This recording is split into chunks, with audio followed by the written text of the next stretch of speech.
नमस्कार माझ्या विद्यार्थ्यांनो, मी आनंद बाबूराव घुंडसे श्री योगेश्वरी देवी माध्यमिक विद्यालय देवणी या ठिकाणी सहशिक्षक म्हणून कार्यरत आहे. आज मी तुम्हाला इयत्ता 8वी विषय मराठी या पुस्तकातील 20वा धडा शब्दकोश हे स्थूल वाचन आपण आज अभ्यासणार आहोत. तर शब्दकोश म्हणजे काय याविषयीची संपूर्ण माहिती, शब्दकोश कसा हाताळायचा आणि कशा पद्धतीनं आपल्या ज्ञानात आपण भर पाडायची याविषयीचं सविस्तर आणि टप्प्याटप्प्यानं वर्णन या पाठामध्ये आपल्याला पाहायचं आहे. तर दैनंदिन जीवनात आपण सहजपणे अनेक नवीन शब्द वापरतो. आपण दररोज जीवन जगत असताना अनेक नवीन शब्दांची भर आपल्या ज्ञानामध्ये पडत असते. कधी दुसऱ्याचं बोलणं ऐकताना, कधी आपण बोलताना तर नवीन नवीन शब्द आपल्या कानावर पडत असतात. हे शब्द सहजपणे आपल्या कानावर पडतात अथवा वाचनातून समजतात. संदर्भानुसार आपण त्यांचे अर्थ लावतो व त्यांचा उपयोग करायला शिकतो. मग अशा वेळेस आपण त्या शब्दांचा अर्थ त्या परिस्थितीनुसार किंवा त्या घटनेनुसार लावतो आणि त्याचा उपयोग आपण आपल्या बोलण्यामध्ये करायला लागतो. प्रत्येक वेळी त्या शब्दांचा नेमका अर्थ किंवा अर्थछटा आपल्याला समजलेली असतेच असे नाही. मग प्रत्येक वेळेस आपल्याला त्या शब्दांचा अर्थ समजतोच असं नाही, किंवा त्या शब्दांचे इतर अनेक अर्थ सुद्धा त्या माध्यमातून आपल्याला समजलेले असतात असं नाही. मग अशा वेळेस भाषिक समृद्धीसाठी शब्दाचा नेमका अर्थ माहीत करून घेणे अत्यंत आवश्यक असते. यासाठी शब्दकोश हे महत्वाचे साधन आहे. मग आपल्या भाषेची समृद्धी व्हावी, आपल्या भाषेचा विकास व्हावा आणि या संदर्भातच त्या शब्दाचा नेमका अर्थ आपल्याला माहिती होणं हे तर आवश्यक आहेच. कारण आपली मूळ भाषा, आपली मातृभाषा ही मराठी असून या मराठी भाषेमध्ये असणारे शब्द आपल्याला माहिती असणं हे आपल्यासाठी आवश्यकच आहे. मग यासाठी शब्दकोश हे खूप महत्वाचं साधन आहे. शब्दकोश आपल्याला प्रत्येक शब्दाचा अर्थ किंवा त्या शब्दांचे इतर अनेक अर्थ, समानार्थी शब्द हे आपल्याला समजतील. मग या वर्षी आपण शब्दकोशांची ओळख करून घेणार आहोत. नवीन शब्दांचे अर्थ आपण शब्दकोशात पाहू शकतो. हे शब्द शब्दकोशातून कसे शोधता येतात त्याचे मार्गदर्शन या पाठातून मिळते. नवीन शब्दांचे अर्थ तुम्ही शब्दकोशात पाहायला शिकावेत, त्याची सवय तुम्हाला लागावी व शब्दांच्या अर्थांची मजा घेता यावी. या दृष्टीने या पाठाचा अभ्यास महत्वपूर्ण आहे. म्हणजे तुमच्या लक्षात आलं की असे कितीतरी शब्द असतात की त्या शब्दांचा अर्थ आपल्याला समजतो पण शब्दशः सांगता येत नाही. असे मराठीमध्ये कितीतरी शब्द असतात की तो शब्द कशामुळे त्याला ते नाव देण्यात आलं असेल. तर याविषयीची संपूर्ण माहिती आणि तीही मनोरंजक पद्धतीनं मजा घेत घेत आपल्याला हे समजून जाईल. या दृष्टीनं हा पाठ खूप महत्वाचा आहे. म्हणून शाळेच्या माध्यमातून या ठिकाणी 2 विद्यार्थिनी शाळेच्या मधल्या सुट्टीमध्ये एकमेकांशी गप्पा मारतात, संवाद करतात. त्या दोघी आहेत, एक नेहा व एक सायली. नेहा व सायली या दोन मैत्रिणींमधील हा एक गमतीदार संवाद आहे. तर या संवादावरून तुमच्या लक्षात येईल की आपल्याला शब्दकोश पाहणं का आवश्यक आहे ते. तर चित्रावरून तुमच्या लक्षात येईल नेहा आणि सायली या दोघी एकमेकांच्या समोर एकमेकांकडे बघत काय संवाद करतायत. तर नेहा अगोदर म्हणते, सायली, स्वातंत्र्य दिन, प्रजासत्ताक दिन या शब्दांमधील दिन शब्दाचा अर्थ दिवस असा आहे, हो ना ग? त्यावर सायली म्हणते, हो असाच आहे, का ग? त्यावर नेहा तिला म्हणते, अगं मागच्या धड्यात हा शब्द आला होता तेव्हा बाईंनी या शब्दाचा अर्थ सांगितला होता गरीब. त्यावर सायली म्हणते, दोन्ही शब्द नीट बघितलेस का तू? कसे लिहिले आहेत ते? असं ज्यावेळेस सायली म्हणते त्यावेळेस नेहा तिला म्हणते, आपण आता पुस्तकातच बघूया शब्द कसा लिहिलाय ते. मग त्या दोघी पुस्तकातल्या त्या धड्याकडे पाहतात आणि त्यावर सायली म्हणते, हा बघ मागचा धडा आणि हा शब्द दिन. त्यावर नेहा म्हणते, अरे हो, दोन्ही शब्द लिहिण्यात फरक आहे. मग त्या शब्दाकडे बघत बघत नेहाच्या लक्षात येतं की दोन्ही शब्द उच्चारताना एक वाटतात पण लिहिण्यात मात्र फरक आहे. त्यावर सायली म्हणते, बरोबर, दिन शब्दात दीर्घ आहे, दिन म्हणजे गरीब, आणि दिन शब्दात ऱ्हस्व आहे म्हणून दिन म्हणजे दिवस. म्हणजे यावरून तुमच्या लक्षात येईल की मराठी भाषेमध्ये वेलांटी जरी बदलली तरी शब्दाचा अर्थ बदलतो. पहा बरं किती गमतीदार ही मराठी आहे.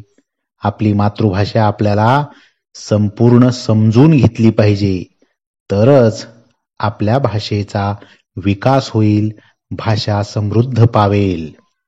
मग अशा पद्धतीनं दोन दिन शब्दांमधील अर्थ या ठिकाणी सायली आणि नेहा यांच्या लक्षात येऊ लागला. त्यावर नेहा म्हणते, शब्दांची किती गंमत आहे ना. अक्षरांवर वरवर साम्य आहे पण लेखनातल्या फरकामुळे अर्थात केवढा फरक. मग नेहाच्या हे लक्षात आलं. त्यावर सायली म्हणते, आपण दोघी जणी असे नवीन शब्द आणि त्यांचे विविध अर्थ रोज समजून घेऊयात. तर त्यांना या अशा शब्दांमधून एक गमतीदार मज्जा आली आणि त्यांच्यामधली जिज्ञासू वृत्ती जागृत झाली आणि त्यांनी ठरवलं की इथून पुढे आपण सुद्धा अशा नवीन शब्दांचं आणि त्या शब्दांच्या अर्थांचं समजून घेण्याचा प्रयत्न करूयात. आपण सुद्धा ते केलं पाहिजे. काही शब्द या ठिकाणी मी तुम्हाला दाखवतो. पहा, ते शब्द म्हणजे तुमच्या लक्षात येतील. आलं लक्षात? आता यावर नेहा म्हणते, अगं पण कसे? आपल्याला सारखे आपल्या बाईंकडे जावे लागेल अर्थ विचारायला. त्यावर सायली म्हणते, अगं नाही, मला माहित आहे त्याची गंमत. शब्दांचे अर्थ आपले आपण कसे शोधायचे ते मी तुम्हाला दाखवते. आणि अशा पद्धतीनं सायली आणि नेहा यांच्याप्रमाणेच शब्दांचे अर्थ शोधण्याचा आनंद तुम्हीही घ्यायला हवा आहे. मग आपण सुद्धा असे अनेक शब्द आपल्या दैनंदिन जीवनामध्ये आपल्या समोर येतात की त्या शब्दांचे अर्थ आपल्याला माहिती नसतात, किंवा वेलांटीवरून, उकारावरून, किंवा थोड्याशा शब्दाच्या बदलावरून सुद्धा त्या शब्दाचा अर्थ पूर्ण बदलतो. मासे गमतीदार शब्द आपल्या जर पाहण्यात, वाचण्यात, ऐकण्यात आले आणि त्याचे अर्थ आपल्याला समजत गेले तर किती एक गमतीदार, मजेशीर अशी ही भाषा होऊन जाईल बरं. त्यामुळं आपण सुद्धा अशा शब्दांचे अर्थ शोधण्याचा आनंद घ्यायला हवा. त्यासाठी तुम्ही या पाठातून शब्दकोश म्हणजे काय, त्याची रचना, तो कसा पहावा याबाबत माहिती करून घेणार आहात. मग चला आपण या दोघींच्या संवादावरून आपण सुद्धा शब्दकोश म्हणजे काय, त्याची उद्दिष्टे कोणती, तो कसा पहावा हे आपण समजून घेऊया. चित्रामध्ये पहा, ती मुलगी शब्दकोश कसे चालतीये ती. तर आपण सुद्धा अशा अनेक शब्दांचे अर्थ शोधण्याचा प्रयत्न केला पाहिजे. आपणच आपल्या मनाला प्रश्न विचारला पाहिजे. आपल्यामधली जिज्ञासू वृत्ती आपण जागृत ठेवली पाहिजे. तर मुलांनो, ज्या एका अक्षराने किंवा अक्षर समूहाने एखादी वस्तू, विचार, कल्पना, भाव, गुण किंवा क्रिया इत्यादींचा अर्थ व्यक्त केला जातो त्या अक्षरास किंवा अक्षर समूहास शब्द असे म्हणतात. तर शब्दाची व्याख्या या ठिकाणी अतिशय स्पष्टपणे सांगितलेली आहे. पहा, आपल्याला कधी प्रश्न पडला असेल किंवा नसेल, शब्द म्हणजे काय, तर यावरून तुमच्या लक्षात येईल. कोश म्हणजे संग्रह, तर शब्दकोश म्हणजे शब्दसंग्रह होय. हा झाला शब्दकोश शब्दाचा वाच्यार्थ. वाच्यार्थ म्हणजे वाचून समजलेला अर्थ, त्या शब्दाचा वाचून समजलेला अर्थ. पण विकसित भाषात शब्दसंग्रह आणि शब्दकोश यांच्या स्वरूपात थोडा फरक असतो. वाच्यार्थ जरी अर्थ एकच असला तरी स्वरूपात मात्र या दोन शब्दांमध्ये थोडा फरक आहे. थोडा फरक म्हणजे कसा? एखाद्या भाषेच्या विशिष्ट क्षेत्रातील मर्यादित शब्दांच्या संग्रहाला शब्दसंग्रह असे म्हणतात. तर त्या भाषेतील बहुतेक सर्व शब्दांचा संग्रह विशिष्ट रचना पद्धतींचा अवलंब करून दिला असल्यास त्याला शब्दकोश असे म्हणतात. हा झाला त्या दोन्हींच्या स्वरूपातील बदल. कोशात समाविष्ट केलेल्या शब्दांची रचना पद्धतशीरपणे केलेली असते. संग्रहित केलेल्या शब्दांचा क्रम कोणत्या पद्धतीने लावला आहे ते कळले तर कोणताही शब्द कोठे सहजतेने सापडेल हे नक्की कळते. तर या माध्यमातून आपल्याला अनेक शब्दांचा उलगडा होईल. अलीकडे सर्व भाषांतील कोशातील शब्दांची योजना त्या भाषेच्या व्यवहारासाठी वापरल्या जाणाऱ्या लिपीतील वर्णांच्या क्रमाने केलेली असते. अशी योजना करताना शब्दांचे आद्य अक्षर किंवा वर्ण विचारात घेतलेला असतो. या पद्धतीमुळे कोशात शब्द कोठे सापडेल हे चटकन ठरवता येते. म्हणजे एवढं हे सोपं आहे. कोणताही शब्द पटकन सापडण्यासाठी ही पद्धत आपल्याला अवलंबायची आहे. अतिशय सोपी आणि सहज, जास्त वेळ सुद्धा त्याला लागणार नाही. त्यासाठीच आपल्याला याविषयीची माहिती असणं आवश्यक आहे. मग याची उद्दिष्टे काय आहेत बाबा? तर याचं उद्दिष्ट आहेत, प्रत्येक शब्दाला विशिष्ट अर्थ असतो हे कळण्यासाठी. प्रत्येक शब्दाला एक विशिष्ट अर्थ असतो हे आपल्याला समजावं, यासाठी शब्दकोशाची गरज आहे.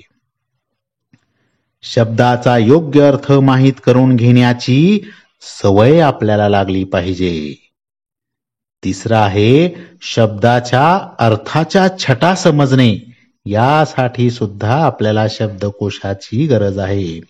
शब्दांच्या अर्थाच्या छटा म्हणजे एका शब्दाचे अनेक अर्थ किंवा त्याचे पर्यायी अनेक समान शब्द. शब्दकोश ही संकल्पना समजली पाहिजे. शब्दकोशाची गरज व महत्व लक्षात येण्यासाठी शब्दकोशाची आवश्यकता आहे. आणि 6वं उद्दिष्ट आहे शब्दकोश हाताळता येणे. हे सुद्धा खूप महत्वाचं उद्दिष्ट आहे.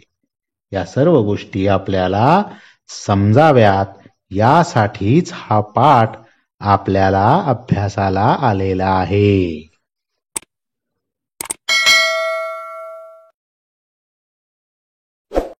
तर मुलांनो, आपण शब्दकोश म्हणजे काय आणि त्याची उद्दिष्टे हे आपण पाहिलं. आता आपण पाहणार आहोत काय असते या शब्दकोशात. तर या 7 मुद्द्यांच्या आधारे तुमच्या लक्षात येईल की या शब्दकोशामध्ये काय असते. तर शब्दकोशात असतात शब्दांचा संग्रह, शब्दांचे प्रमाण उच्चार, त्याचप्रमाणे शब्दाची उत्पत्ती म्हणजे शब्द हा केव्हा मराठी भाषेत आला, कसा आला, कशामुळं आला, हे सुद्धा या शब्दकोशामध्ये त्याविषयीची शब्दाविषयीची माहिती दिलेली असते. नंबर 4 समानार्थी प्रतिशब्द. नंबर 5 संदर्भानुसार बदलणारे शब्दाचे अर्थ. त्या शब्दाच्या संदर्भानुसार त्या शब्दाचा जर अर्थ बदलत असेल तर ते सुद्धा या शब्दकोशात आपल्याला वाचायला मिळेल. नंबर 6 अर्थाचे स्पष्टीकरण करणारे वर्णन किंवा चित्र. म्हणजे त्या शब्दाचा अर्थ, त्या अर्थाचं स्पष्टीकरण करणारं सविस्तर वर्णन किंवा चित्र सुद्धा त्या ठिकाणी असू शकतं. म्हणजे एवढं विस्तारित स्पष्टीकरण एखाद्या शब्दाविषयी आपल्याला शब्दकोशात पाहायला मिळेल. आणि नंबर 7 प्रसिद्ध लेखकांच्या ग्रंथातील संदर्भ सुद्धा त्या ठिकाणी दिलेला असेल. म्हणजे एवढ्या बारकाईनं त्या ठिकाणी त्या शब्दांच्या अर्थांची मांडणी आपल्याला पाहायला मिळेल. आहे का नाही गमतीदार असं मराठी शब्दांचे अर्थ. हा शब्दकोश जर आपण हाताळत गेलो तर आपल्याला दररोज हा शब्दकोश हाताळावा वाटेल. असं काहीसं या शब्दकोशामध्ये जादूच आहे असं जरी म्हटलं तरी हरकत नाही. त्यामुळे इथून पुढं आपण अशा प्रकारचे शब्दकोश हाताळणार आहोत की नाही? हाताळावेत. आपल्या गावातील ग्रंथालयात किंवा शाळेच्या ग्रंथालयामध्ये हे शब्दकोश आपल्याला पाहायला मिळतात. आज घरी गेल्यानंतर किंवा आता थोड्या वेळानंतर तुम्ही शब्दकोशाची मागणी तुमच्या शिक्षकांकडे किंवा गावात असणाऱ्या वाचनालयामधील ग्रंथपालाकडे करू शकता. आणि याचं प्रत्यक्ष हे पुस्तकात ह्या धड्यात दिलेलं जे वर्णन आहे ते तशा पद्धतीत तुम्ही हाताळलं तर तुम्हाला अनेक शब्दांची उकल होईल. तुम्हाला कल्पना सुद्धा वाटणार नाही की या शब्दाचा अर्थ किंवा हा शब्द केव्हा आला, याविषयीचा इतिहास खूप गमतीदार वाटेल. एकदा तुम्ही अवश्य पहाच. आता शब्दकोश कसा पाहावा हे सुद्धा महत्वाचं आहे. आपल्याला सविस्तर माहिती या ठिकाणी दिलेली आहे. पहा की शब्दकोशाची उद्दिष्ट, शब्दकोश म्हणजे काय आणि शब्दकोशात काय असते हे आपण आता पाहिलं. आता आपल्याला शब्दकोश कसा पाहावा म्हणजे कसा हाताळावा. एखादा शब्द आपल्याला शोधायचा असेल तर तो कसा शोधावा या ठिकाणी शब्दकोश पाहण्याचा क्रम दिलेला आहे. त्याच पद्धतीनं आपण शब्दाची पाहणी करायची आहे. उदाहरणार्थ एखादा शब्द तुम्हाला शोधायचा आहे तर एखादा शब्द ठरव. म्हणजे एखादा शब्द तुम्हाला ठरवायचा की मला या शब्दाचा अर्थ, या शब्दाविषयीची माहिती पाहिजे. तर तुम्ही शब्दकोश हातात घेतल्यानंतर अकार विले क्रम समजून घ्यायचा. अकार विले म्हणजे अ पासून ते सुरू होणारे ज्ञपर्यंतचे शब्द. अ, आ, ई हे स्वर, त्यानंतर येणारे व्यंजन. अशा पद्धतीनं अकार विले क्रम समजून घ्यायचा आहे. म्हणजे तुम्ही ठरवलेला शब्द हा बाराखडीमधील मुळाक्षरामधील कोणत्या क्रमांकाचा आहे हे समजून घेतल्यानंतर शब्दकोश बघायचा आणि बघितल्यानंतर तुम्हाला तो शब्द लगेच सापडणार आणि सापडल्यानंतर त्या शब्दाचा अर्थ शोधा. अर्थ शोधल्यानंतर त्या एका शब्दाचे अनेक अर्थछटा, विविध अर्थछटा तुम्हाला त्या ठिकाणी लक्षात घ्यायच्यात, पाहायला मिळतील. विविध अर्थछटा आपल्याला लक्षात घ्यायचा आहे. त्यानंतर एका शब्दाचे विविध अर्थ सुद्धा त्या ठिकाणी समजून येतील. म्हणजे मराठी भाषा ही किती व्यापक आहे, याची निर्मिती, याची उत्पत्ती कशा पद्धतीची आहे हे आपल्याला यावरून लक्षात येईल. आणि मराठी शब्दांचा या भाषेमध्ये उत्कर्ष कसा झाला, वैदिक संस्कृती, अभिजात संस्कृती, अपभ्रंश, प्राकृत आणि मराठी या क्रमाने आपल्या मराठी भाषेचा उत्कर्ष झालेला आहे. आणि तशाच पद्धतीनं मराठी शब्दांचा सुद्धा. मराठी भाषेत सुमारे 80% शब्द हे संस्कृत भाषेतून आलेले आहेत, हे तुमच्या लक्षात येईल. 80% शब्द हे संस्कृत भाषेतले आहेत. आणि मराठी भाषेत इतर वेगवेगळ्या भाषेतून सुद्धा शब्द आलेले आहेत. ते म्हणजे फारसी, अरबी, पोर्तुगीज, कानडी, गुजराती, तेलगू, तामिळ, जपानी, इंग्रजी आणि मेक्सिकन सुद्धा. म्हणजे अशा विविध भाषेतील शब्द आज आपल्या मराठी भाषेतील मराठी शब्द होऊन बसलेले आहेत. तर याविषयीचं सविस्तर वर्णन सुद्धा आपल्याला त्या ठिकाणी पाहायला मिळेल. हे आपल्याला या माध्यमातून लक्षात येईल. शब्दकोशात एखादा शब्द शोधताना अकार विले म्हणजे अ या अक्षरापासून लावलेला क्रम महत्वाचा असतो. शब्दकोशात आपल्याला जर शब्द शोधायचा असेल तर अकार विलेप्रमाणे शब्द शोधला तर लवकर सापडतो. अकार विले म्हणजे अ या अक्षरापासून लावलेला क्रम त्यामध्ये महत्वाचा ठरतो. आपण आपल्या पाठ्यपुस्तकातील एका कवितेचे उदाहरण पाहू. आपल्या पाठ्यपुस्तकामध्ये एक कविता आहे पहा. त्या कवितेचं नाव नव्या युगाचे गाणे. चौथी कविता वि भा नेमाडे यांची आहे, पान नंबर 12 वरती. तर त्या कवितेतील पहिलीच ओळ, अनुरेणुतुनी शब्द प्रकटती, चला चला पुढती, विज्ञानाचा प्रकाश आला, घडे दिव्य क्रांती. आता समजा आपल्याला अनुरेणुतुनी, प्रगटती, विज्ञान, प्रकाश, दिव्य आणि क्रांती असे 6 शब्द शोधायचे आहेत. आपल्याला या शब्दांचे अर्थ जर शब्दकोशात कसे शोधायचे याविषयीचं उदाहरणासहित लेखकांनी या ठिकाणी सांगितलेलं आहे.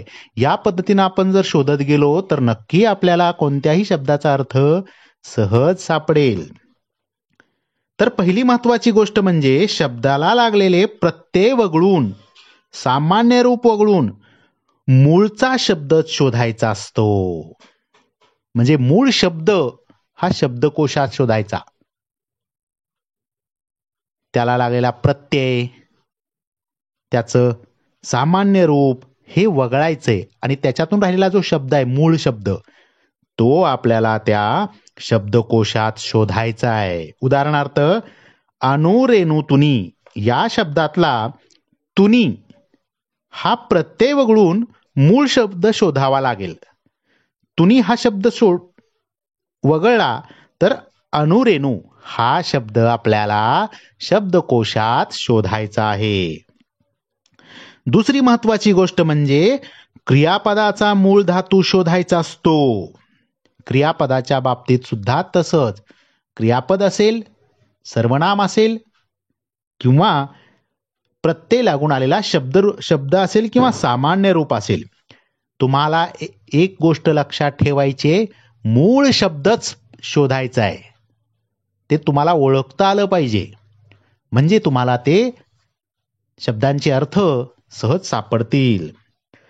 या ठिकाणी लेखकांनी उदाहरणामधून सुद्धा दाखवलेलं, त्यामुळे ते तुमच्या लक्षात येईल. पुढे पहा, तर क्रियापदाचा मूळ धातू शोधायचा असतो. म्हणजे प्रगटती या शब्दाचा प्रगट हा मूळ धातू आपल्याला शोधावा लागेल. मग कोणते शब्द शोधावे लागतील? अनुरेणू, प्रकट, विज्ञान, प्रकाश, दिव्य, क्रांती या 6 शब्दांचा आता आपण क्रम लावू. क्रम लावणे म्हणजे आपल्या वर्णमालेनुसार यांची पहिली अक्षरे कुठल्या क्रमाने येतात ते पाहू. वर्णमालेमध्ये अ पासून ते ज्ञ पर्यंत हे कुठल्या क्रमांकाला येतात असा क्रम आपल्याला लावायचा आहे.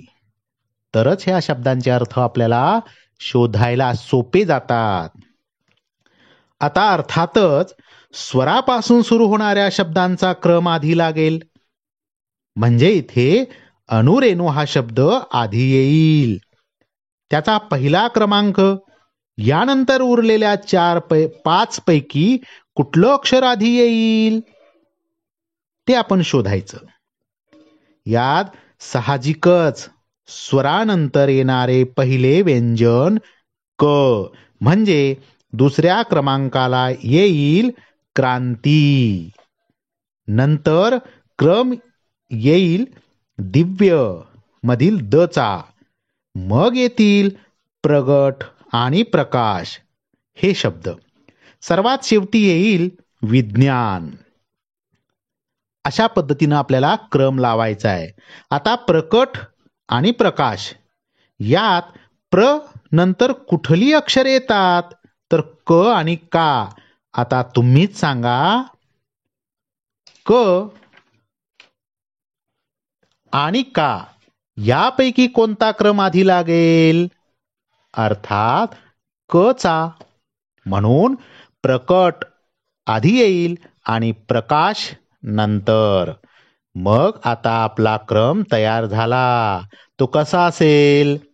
अनुरेणू, क्रांती, दिव्य, प्रकट, प्रकाश, विज्ञान. आहे ना सोपे? मग आपण आजपासूनच शब्द शोधायला शब्दकोशांमध्ये सुरू करूयात. म्हणजे आपल्याला मराठीमध्ये कुठलाच शब्द माहिती नाही असं होणार नाही. आणि ही सवय आपल्याला आतापासूनच लावली पाहिजे, तरच आपल्या ज्ञानात भर पडेल. यात क्रांती, प्रकट, प्रकाश यामध्ये पहिले अक्षर जोडाक्षर आहे. हे कसे शोधायचे? तर अ पासून औ पर्यंतचे शब्द संपले की जोडाक्षरे सुरू होतात. म्हणजे क पासून क पर्यंतचे शब्द संपले की जोडाक्षरे सुरू होतील. त्यात क्र शोधायचा. क अधिक क्र शोधायचा. मग क्रा शोधायचा. यावर अनुस्वार असलेले शब्द शोधायचे. तेव्हा आपल्याला क्रांती सापडेल. आता तुम्ही स्वतः शब्दकोशात शब्द पाहायला सुरुवात करा. शब्दकोशामध्ये शब्द पाहायचा सराव करा. सराव जर केला तर तुम्हाला ते लवकर लक्षात येईल. क्रम लक्षात येतील, वर्णमाला लक्षात येईल आणि आपल्याला सहज शब्द सापडतील. क्ष, ज्ञ यांचा क्रम अकार विले लावताना ळ या शेवटच्या व्यंजनानंतर येतो. ही सुद्धा महत्वाची गोष्ट आहे. शब्दकोश पाहण्याची, हाताळण्याची सवय लागली की शब्दाचे अर्थ व मोल तुम्हाला कळेल. योग्य जागी योग्य अर्थाचा शब्द तुम्ही वापरू शकाल. समर्पक शब्द मांडणीच्या प्रवासात शब्दकोश हे अत्यंत महत्वाचे साधन आहे. या साधनाचे महत्व जाणा. तुम्ही आता उच्च प्राथमिक गटात आहात.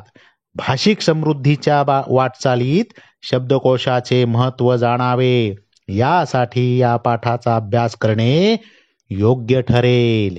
त्यामुळं आपल्याला या गोष्टीचा अभ्यास होणं आवश्यक आहे. हे जर आपल्याला समजलं तर भविष्यामध्ये मराठी विषयाचे अनेक शब्दांच्या अडचणी तुम्हाला सहज सोडवता येतील आणि तुमच्या ज्ञानात अधिकाधिक भर पडेल. हे या ठिकाणी तुमच्या लक्षात यावं यासाठी इयत्ता 8वी या पुस्तकामध्ये तुम्हाला शब्दकोश कसा हाताळावा, त्याची उद्दिष्ट आणि शब्दकोशात काय असते आणि शब्द कसे शोधायचे हे उदाहरणासहित सांगितलेलं आहे. त्यामुळं आजपासूनच तुम्ही शब्द शोधायचं सवय लावा. एकदा सवय लागली की तुम्हाला प्रत्येक शब्द शोधावाच वाटेल आणि आपल्या मराठी भाषेचा या माध्यमातून विकास होईल. आपली भाषा अधिक समृद्ध होईल आणि तुम्हाला मराठी भाषेत 80% शब्द हे संस्कृत भाषेतले आहेत हे लक्षात येईल आणि मराठी भाषा कशी समृद्ध झाली, त्याची निर्मिती, त्याची उत्कर्ष, वैदिक संस्कृती, त्यानंतर अभिजात संस्कृती, त्यानंतर अपभ्रंश, त्यानंतर प्राकृत आणि त्यानंतर मराठी या क्रमाने आपल्या मराठी भाषेचा उत्कर्ष झालेला आहे. आपल्या मराठी भाषेत इतर अनेक वेगवेगळ्या भाषेतून सुद्धा शब्द आले आणि ते आपल्या मराठीचेच होऊन गेले. असे कितीतरी शब्द आपण सहज बोलत बोलत वापरत असतो. मी डॉक्टरकडे चाललो, मी सायकल चालवतोय, असे अनेक शब्द आहेत की जे मूळ आपल्या मराठी भाषेतले नाहीत, पण आपण त्या शब्दांना मराठीत शब्द समजतो. या सर्व शब्दांची उकल, त्याचे अर्थ, त्याच्या अर्थछटा, त्याची निर्मिती, त्याची उत्पत्ती हे आपल्याला या शब्दकोशामध्ये पाहायला मिळेल. तर खूप गमतीदार आणि खूप मज्जा येणार आहे. त्यामुळं आजपासून शब्दकोश हाताळायला सुरुवात करा. माझा व्हिडिओ आवडला असेल तर माझ्या व्हिडिओला अजून तुम्ही सबस्क्राईब केलं नसेल तर कृपया सबस्क्राईब करा, लाईक करा, शेअर करा आणि कॉमेंट सुद्धा करा. धन्यवाद. जय हिंद, जय महाराष्ट्र.